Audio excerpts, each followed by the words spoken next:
Hey everybody, it's the Mad Master here. I'm going to talk about a very controversial and very sensitive subject in this video.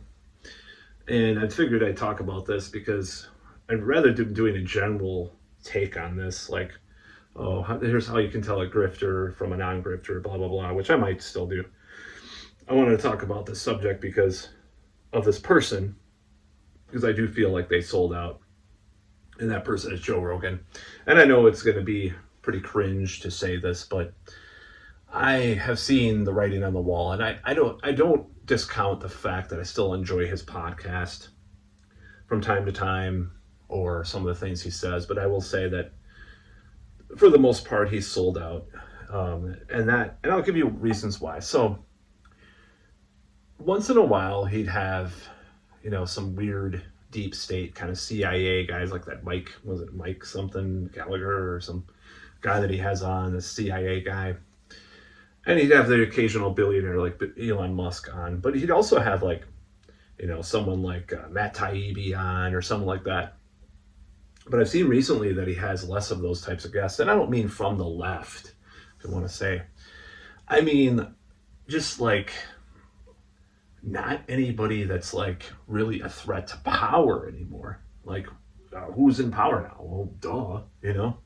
So I feel like that's a big sellout and a big red flag sticking point for me. Now, Kurt Metzger was recently on, and he's on Jimmy Dore, who has called out Trump and stuff from time to time. Now, there are rumors that Jimmy Dore, or I'm not going to say rumors, I'm going to say that Jimmy Dore, I don't know if he was mentioned on Due Dissidence recently, because they are saying that people in that space that they're in are sort of going more in that direction. I don't know if they met him or someone else. I haven't really watched Jimmy Dore. I find that Jimmy Dore kind of like watching him, for me, is not pleasurable anymore. And it's not because of his politics. I do think he still says the same things, but I can get a lot more from watching like things like Due Dissidence, because they have this way of presenting that is more appealing to me than recent Jimmy Dore, I'll say. Not as like, it's just, I don't know, it's hard to explain why I like them more. It's just more of an intellectual take on things than the railing that Jimmy Dore does. So I don't know if they're talking about him, so he might be going more in that direction too. Maybe he was promised some Peter Thiel money or something. But nevertheless, you can find that Whitney Webb being flamed completely on Twitter, X, whatever, for actually daring question some of these intellectual dark web people who were railing against censorship during the coup and during, the previous administration. But now all of a sudden, oh, I expect Trump to do great things, and ass kissing and just totally apologizing. Just like a lot of the people on the left that were apologizing for Obama when he got elected, that were railing against Bush for the same things. They're doing the same thing on the other side. And it seems like Rogan is going in that direction too, and that's unfortunate. That's really sad. It does sadden me because I was kind of a fan.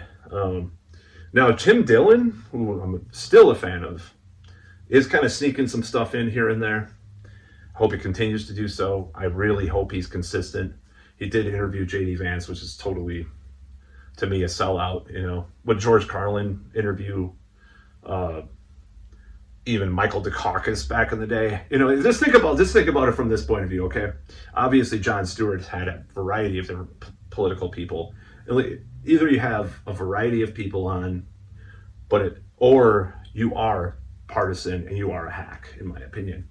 So, and he had Whitney Webb on. Tim Dillon did. So, I mean, if he has Whitney Webb on again, is he going to have people that push that the opposite narrative of the establishment, who's the establishment now, who are anti-establishment before? Will they have those people on again? That's the question. So I still like Tim Dillon. I can't, and there's occasional episode of Joe Rogan I will watch, but at the same time, I do think there has been a shift in Rogan's ideology and his personality and so forth. And, sometimes that's just his interview style, or he'll agree with the guests and stuff. But recently it seemed like there's a legitimate rightward establishment turn that he's had. And I won't deny it, Now, a lot of people on the left were attacking him during the coup and before for hosting, for platforming right-wing figures. And he did platform them, but he also had a lot of left-wing figures on.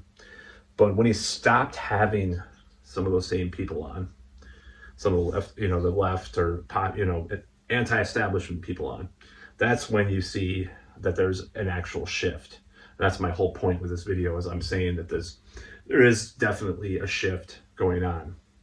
And I don't see anything more establishment than having neocons or like pseudo non-neocons that are really neocons, if you really look behind the rhetoric.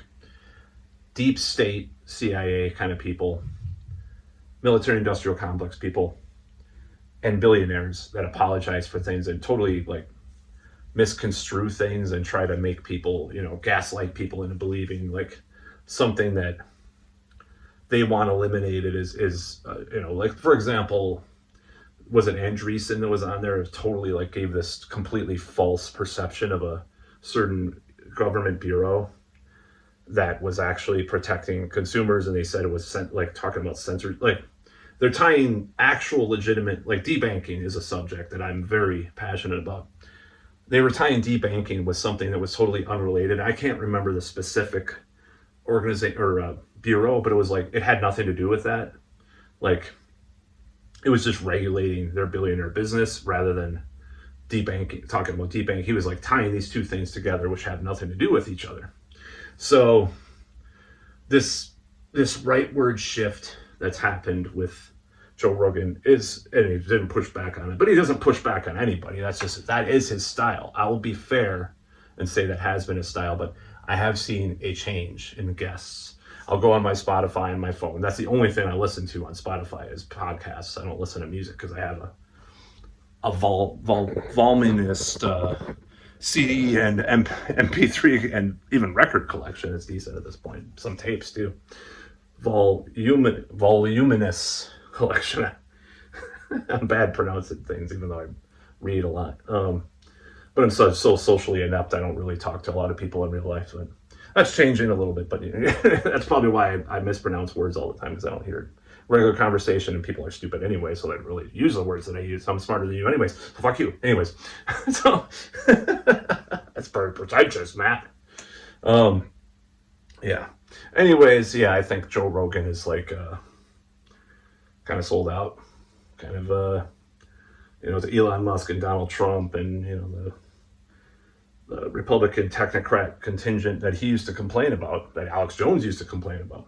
But who's still complaining about is James Corbett and James Pilato. Ryan, oh God, what's his last name? The last American Vagabond guy, him. Whitney Webb, all those people, right?